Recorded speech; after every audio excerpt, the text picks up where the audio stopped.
नमस्कार, स्वागत है आपका हमारी खास पेशकश में। मैं हूं विवेक मित्तल और ये खास पेशकश में हम बात करेंगे Q4 अर्निंग्स में। और Q4 अर्निंग्स में आज एक हमारे साथ खास कंपनी के टॉप मैनेजमेंट जुड़े हैं। हमारे साथ जुड़े हैं आनंद राठी वेल्थ के deputy CEO mister Firoz Aziz. Firoz sir, hi, thank you very much sir हमसे जुड़ने के लिए और अपना कीमती समय देने के लिए। सर, आपसे बात कर कर दो चीज़ों के बारे में जानकारी मिलती है। एक तो आनंद राठी वेल्थ की फाइनेंशियल स्थिति पता लगती है, दूसरा मार्केट के बारे में भी काफ़ी कुछ इंसाइट्स मिलती हैं। तो पहले मैं आपसे सर पहले मैं आपसे यही जानना चाहता हूं कि जो हमने देखा कि Q4 में आपके रेवेन्यू में मैं देख रहा था कि 34% का जंप, पैट में भी करीब 33% का जंप। सर, क्या कुछ हाइलाइट्स रही इस पर्टिकुलर क्वार्टर की, क्योंकि हम देख रहे हैं कि स्टॉक मार्केट एक अच्छे बुल रन में चल रहा है। विवेक साहब, देखिए, जैसे आपने कहा ये क्वार्टर Q4 अच्छा रहा। जाहिर सी बात है, ऊपर वाले की दया से अच्छा रहा और हमारे क्लाइंटों की सपोर्ट बहुत अच्छी थी। बट ये जब हम एज अ प्रोफेशनल जब हम ये बिजनेस देखते हैं, क्वार्टर टू क्वार्टर नहीं देखते हम पूरे साल का देखते हैं। क्योंकि हम लोगों के पैसे मैनेज कर रहे हैं। अगर मैं कोई कमोडिटी बेच रहा होता, कार बेच रहा होता, फोन बेच रहा होता या कोई भी और फुटवेयर बेच रहा होता, तो बड़ा प्रोडक्टाइज्ड बिजनेस है। इसमें लोगों के अर्जों की मेहनत के पैसे मैनेज करने की बात होती है। तो हम इसको साल दर साल देखते हैं। जाहिर सी बात है, क्वार्टर ऑन क्वार्टर मार्केट तो देखना पसंद करती है, but as a professional we look at it on a year to year basis. Year में भी ग्रोथ वैसी की नंबर्स 33-34 की पैट ग्रोथ आई हैं। बिकॉज हमने जो वेल्थ मैनेजमेंट बिजनेस क्रिएट करने की कोशिश की है, वो हम market agnostic wealth management outfit create कर रहे हैं। जैसे आपने कहा, मार्केट अच्छी थी, ऑफ कोर्स लास्ट क्वार्टर अच्छी थी। अब जब से हम लिस्ट हुए हैं दिसंबर 2021 से, ऑलमोस्ट अब 10वें क्वार्टर की रिजल्ट हमारी आई और उसमें बहुत सारे भयंकर वॉलेटिलिटी वाले क्वार्टर भी थे। अगर आप देखेंगे, यूक्रेन की वॉर हुई थी, यूएस के महंगाई स्काई रॉकेट करी थी, निफ्टी 18,000 से 15,000 4 बार जाके आ गई। तो ऐसे स्थिति में भी अगर हमारी जो average year on year growth है, वो अगर एवरेज ग्रोथ 33 रही है और वर्स्ट क्वार्टर 23.6 रहा है, so we are trying to build a market agnostic business. क्योंकि जनरली मार्केट ये सोचती है, पोटेंशियल शेयर होल्डर जो एग्जिस्टिंग शेयर होल्डर सोचते हैं फाइनेंशियल सर्विसेज में है तो मार्केट के भाव से चलेंगे, राइट। बट ऐसा नहीं होता। अगर आप जेन्युइनली एक वेल्थ मैनेजमेंट आउटफिट चलाने की कोशिश करते हैं, लोगों के पैसे ठीक से मैनेज करने की कोशिश करते हैं। बिल्कुल फिरोज सर, मैं देख रहा था कि आपके AUM में भी बहुत अच्छा जंप देखने के लिए ना। 52% का जंप इन FY24, 59,351 करोड़ का AUM हो चुका है। AUM पर RM 174 करोड़ रुपीस तक आ चुका है। क्लाइंट एट्रीशन बहुत कम है, केवल 1% के आसपास है। बायबैक पर भी बात होगी सर। बायबैक भी एक बड़ी खबर है कंपनी के नतीजों के साथ। लेकिन सर, इंपॉर्टेंट है कि अब चूंकि FY24 पूरा हो गया, अब FY25 में जो आपके साथ नए क्लाइंट्स जुड़ रहे हैं, आप उनको कितने परसेंट कह रहे हैं कि कितना परसेंट आप एक्सपेक्ट कर सकते हैं? क्योंकि आप जो रिटर्न एक्सपेक्टेशंस देंगे, हम ये मान सकते हैं कि मार्केट भी उस एक्सपेक्टेशन से थोड़ा सा अंडर परफॉर्म करेगा, लेकिन उतना तो कर ही लेगा कि अगर आप 25 दे रहे हैं तो 20 तो एक्सपेक्ट हम मार्केट से भी कर सकते हैं। बिल्कुल विवेक सर, देखिए, जब नए क्लाइंट आते हैं, पुराने क्लाइंट आते हैं, ऑफ कोर्स इस साल लास्ट ईयर मार्केट निफ्टी ने ही 28% दे दिया। हमारे इक्विटी म्यूचुअल फंड के मॉडल पोर्टफोलियो 44-43 दे दिया फुल ईयर में। ऑफ कोर्स ये ऊपर वाले की मेहरबानी है और इसमें AUM में मैं जरूर मार्केट की इम्पैक्ट की श्रेय दूंगा। ऑफ कोर्स हमने भी अगर 7-8 हजार करोड़ नए इकट्ठे किए, उसको कहते हैं नेट मोबिलाइजेशन, 17 करोड़ के करीबन उससे ऊपर थी।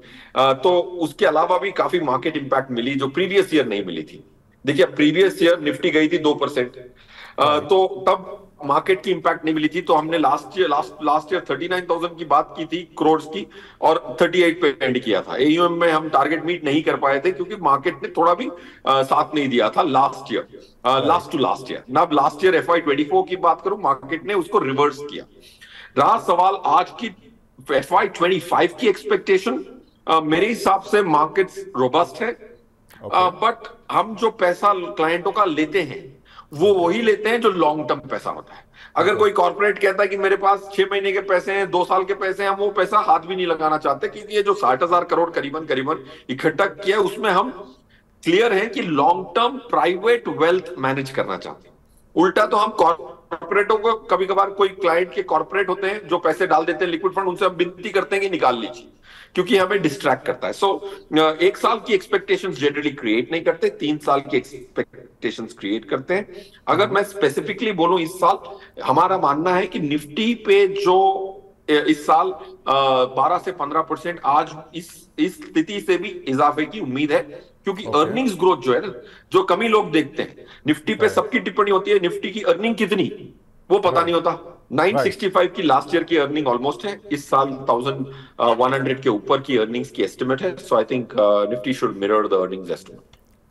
बिल्कुल, तो अर्निंग ग्रोथ की लाइन में ही निफ्टी भी चलेगा, और अर्निंग ग्रोथ सर बता रहे हैं कि डबल डिजिट देखने को मिलेगा FY25 में भी एक्सपेक्ट किया जा रहा है, तो उसी रेंज में निफ्टी भी चलना चाहिए। सर एक और इम्पॉर्टेंट चीज़, मैं आपके पोर्टफोलियोज़ की भी स्टडी कर रहा था, जो इतना बड़ा आपने AUM बनाया, उसमें 5 करोड़ से लेकर 50 करोड़ तक के जो क्लाइंट्स हैं आपके, वो 52% हो गए। ये जो इतने बड़े क्लाइंट्स हैं, ये अब इस पॉइंट पर, चूंकि ये अच्छे खासा एक्सपीरियंस रखते हैं आपके साथ भी स्टॉक मार्केट में इन्वेस्ट करने का, ये इस पॉइंट पर री इन्वेस्ट कर रहे हैं, या जो पैसा इन्होंने बना लिया पिछले 1 साल में, उसको, उस प्रॉफिट के पार्ट को विड्रॉ कर रहे हैं, या नई फ्रेश पैसा लेकर आ रहे हैं और कह रहे हैं कि हम तो बहुत खुश हैं, आप और इन्वेस्ट कर दीजिए? विवेक सर, आज की जो सेंटिमेंट है वो पॉजिटिव सेंटिमेंट है। Most clients don't want to stay in debt. जाहिर सी बात है, मार्केट अच्छा करती है तो इंसान को इक्विटी खरीदने का मन करता है, जो भी अच्छा करता है उसको ज्यादा खरीदने का मन करता है। बट किताबें कहती हैं कि ऊपर की तरफ बेचिए, नीचे की तरफ खरीदिए। बट आपका दिल जो है वो एग्जैक्टली ऑपोजिट कहता है। तो सेंटिमेंट पॉजिटिव है, बट हमारे क्लाइंट जो है उनको हम बहुत सीजन करते हैं कि भाई भावुक होके नहीं करना है पैसा manage.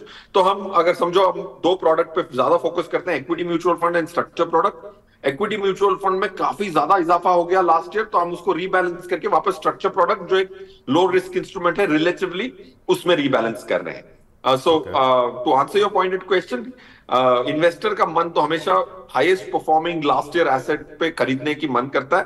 But I think advisor या डिस्ट्रीब्यूटर का यही रोल है कि एक दिल और दिमाग का संतुलन बिठा पाए अपने रिश्तों के आधार पर। बिल्कुल।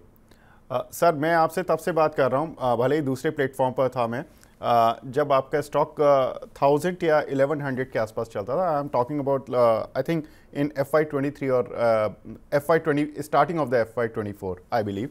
एंड उस समय से लेकर अभी तक बहुत अच्छे रिटर्न्स आपके स्टॉक ने भी दे दिए हैं, और अब आप शेयर बायबैक ला रहे हैं 4450 रुपीज़ पर शेयर पर, 4450 रुपये पर आप एक बायबैक ला रहे हैं, जिस पर आप ऑलमोस्ट 165 करोड़ रुपए खर्च कर रहे हैं। सर इस बायबैक के बारे में बताएं, ये कब से शुरू होगा, इसमें प्रमोटर भी टेंडर करेंगे क्या? देखिए, अगर मैं बात करूं कब से शुरू होगा, ऑफ कोर्स उसकी एक प्रोसेस होती है, 2-3 महीना is the tentative, and I think ये मार्केट बायबैक नहीं होगा, टेंडर करेंगे जैसे आपने कहा। तो I think generally as far as my understanding goes 2 से 3 महीने।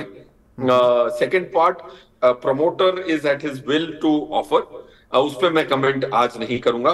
That is point 2। Point 3, rational पे जरूर मैं बात कर सकता हूं। हमारा जो बिजनेस है वो कैपिटल इंटेंसिव बिजनेस नहीं है। शेयर होल्डर को रिवॉर्ड करना आई थिंक हमारा कर्तव्य है। Client should get rewarded, employ should get rewarded, share holder also should get rewarded. Buyback में टैक्स फ्री होता है, शेयर होल्डर को पैसा capital gain tax payment company की तरफ से होती है, तो टैक्स फ्री पैसा जाए शेयर होल्डर को, उन्होंने हमारे पे विश्वास किया, तो दैट रिवॉर्ड इज इंपॉर्टेंट। और इससे ROE पे भी इजाफा होता है, बिकॉज आपके पास रिजर्व्स इतने की जरूरत नहीं है, क्योंकि प्लांट एंड मशीनरी है नहीं, आपको लैंड खरीदनी नहीं है। So it's not a capital intensive business. तो शेयर होल्डर को रिवॉर्ड करना हमें सबसे ज्यादा सेंसिबल लगा, that's why the pay.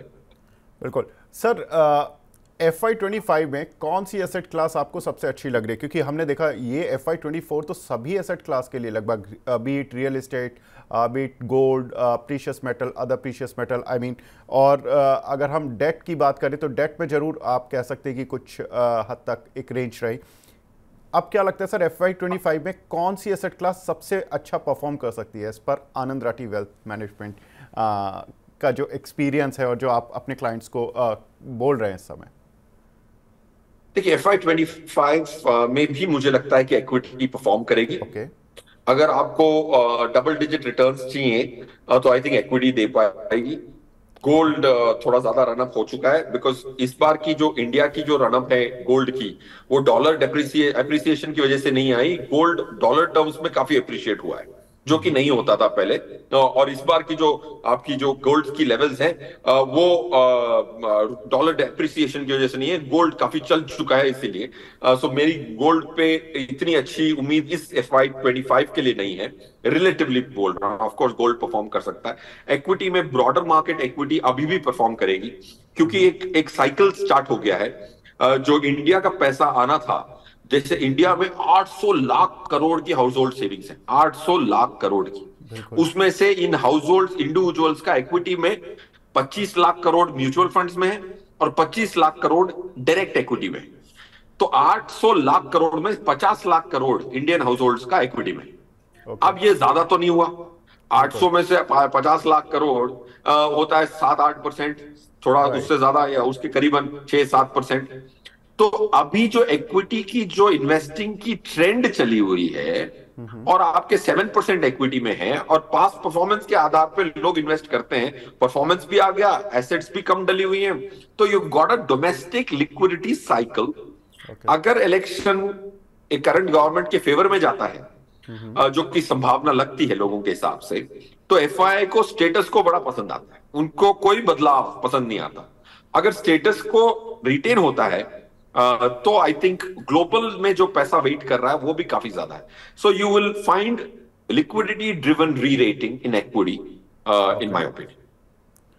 Okay sir, चूंकि इतना फ्लो आ रहा है एसआईपी का भी हमने एक स्टॉर्म आते हुए देखा इंडियन मार्केट में इन FY24 and being among the top 3 mutual fund distributor with among non banking sponsored of course, उसमें अगर हम देखें तो जो एसआईपी का फ्लो अगर इतना ही तेजी से चलता रहा और जिस तरह से सेबी एक कंसर्न दिखा रहा था स्मॉल कैप मिड कैप की वैल्यूएशन को लेकर, how comfortable you are at this point in mid cap small cap valuation in terms of valuation, sir?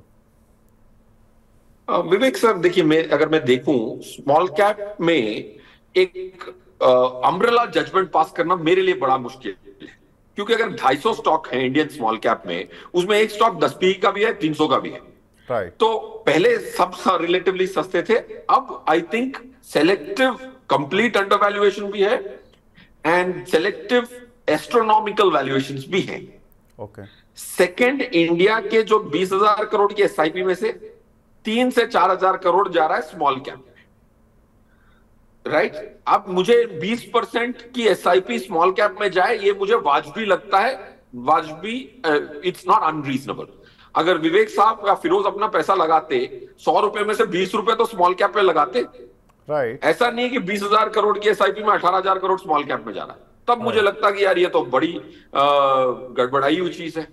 तो 3 से 4,000 करोड़ तो एसआईपी में जाएंगे। मैंने कहा 800 लाख करोड़ है इंडियन हाउस होल्ड में, उसमें से 2.5 लाख करोड़ है स्मॉल कैप फंड में। 2.5 लाख करोड़। क्या इंडिया ने इंडिया के फ्यूचर लार्ज कैप्स पे 2.5 लाख करोड़ 800 लाख करोड़ में नहीं लगाते क्या? अगर आप पूरा निर्णय ले रहे होते तो I don't think we are over exposed. But India में कंपनियां की कमी है, फ्री फ्लोट कम है। हम आनंद राठी वेल्थ लिमिटेड की आज बात भी कर रहे थे, तो हमारी फ्री फ्लोट अगर 7,000 करोड़ की है, 7,500 करोड़ की फ्री फ्लोट है, और अच्छी फ्री फ्लोट है 40-45% की, फिर भी मैं 300 कंपनी के अंदर आता हूं। अगर 7,000 करोड़ की फ्री फ्लोट वाला कंपनी अगर 300 के अंदर आएगा, तो कंपनियों की कमी है, राइट। इन्वेस्टरों की कमी नहीं है। हमें, आई थिंक हमें डेवलप करनी है हमारी लिस्टेड स्पेस को, बहुत सारे और बिजनेसेस को लिस्ट कराना है, बहुत सारी फ्री फ्लोट लानी है, ताकि सबको इंडिया के ग्रोथ में पार्टिसिपेट करने का मौका मिले। For a company like ours with 7,000 crore free float, if it is somewhere close to 300th in a country where there are 140 crore human beings, I think there is a lot desired in terms of number of business ideas in the listed space. बहुत interesting लगता है sir आपसे बात करके, इसलिए last question के बाद भी एक फाइनल पूछ रहा हूँ। जिस तरह से आपने बताया कि इतना बड़ा सेविंग का चंक पड़ा हुआ है और अभी तो एक छोटी कह सकते कि एक आंधी आई जिसमें कि हमारी कंपनियां उतनी वैल्यूएशंस के साथ जस्टिफाई नहीं कर पा रही हैं, इतना बड़ा अगर आंधी आए, इतना बड़ा तूफान आएगा सेविंग्स का जो इंडियन मार्केट में, तो क्या होगा। तो सर मैं ये जानना चाहता हूँ, इंडिया की GDP in terms of trillions कहाँ पहुंचेगी? देखिए, अगर कंपाउंडिंग की बात करें तो मेरे हिसाब से ये पूरे नंबर्स बहुत रीजनेबल हैं। Will be reach $15 trillion economy. आप अगर नॉमिनल साइड पे हमारी, अगर मैं पर एनम की बात करूं अगले 10 साल की, मेरे हिसाब से नॉमिनल जीडीपी ग्रोथ 11 से कम होने की संभावना बड़ी कम है। रियल जीडीपी ग्रोथ 7.5-8% की ग्रोथ जरूर आ सकती है in the next 10 years। So I think 10 years की कॉम्पाउंडेड 8% ग्रोथ। और निफ्टी को हमने देखा है 22 साल का, आप डेटा कट्स देखें 10 years के, 5 years के, निफ्टी नॉमिनल जीडीपी को रेप्लिकेट करती है with a very little difference. So I think 11-12% Nifty दे सकती है। अच्छे म्यूचुअल फंड का चुनाव करो तो 15% पे पहुंच सकते हो। अगर अच्छी स्ट्रेटेजी करो तो वही आधे रिस्क पे निफ्टी से मिल सकता है। So to answer your pointed question, I think 8% compounded real GDP 10 से 15 साल के लिए मेरे हिसाब से is a very very large likelihood. Very attractive statement sir, क्योंकि 8% की जीडीपी ग्रोथ, और जो भी दर्शक हमें देख रहे होंगे उनको इसका एक बड़ा अच्छा एहसास होगा कि हमारा देश इस प्रगति के मार्ग पर है, जहां पर कि हम 8% की जीडीपी ग्रोथ को एक लंबे समय तक ले जा सकते हैं। फिरोज सर, बहुत अच्छा लगा आपसे बात करके। Thank you very much for your precious time as always. तो फिलहाल इस पेशकश को यहीं पर समाप्त करते हैं, और फिरोज सर ने जो बताया, बहुत ही अट्रैक्टिव पॉइंट्स बताए हैं, और उन पर ध्यान रखिएगा कि इंडिया की जीडीपी ग्रोथ वो बड़े लंबे समय के लिए देख रहे हैं 8% तक। साथ ही इंडियन मार्केट में कंपनियों की कमी है, और यहाँ पर नई कंपनियों की ज़रूरत है वैल्यूएशंस को संभालने के लिए। और अभी तो बहुत छोटा चंक आया इंडियन मार्केट में एक स्मॉल सेविंग जो इन्वेस्टर्स का, जिन्होंने अपने पैसे बैंक्स में डाले हुए हैं। जब वो बड़ा चंक जब इंडियन मार्केट में आएगा तो इंडियन मार्केट की वैल्यूएशन भी बहुत तेज़ी से आगे बढ़ेगी। तो फिलहाल इस पेशकश को यहीं पे समाप्त करते हैं। नमस्कार।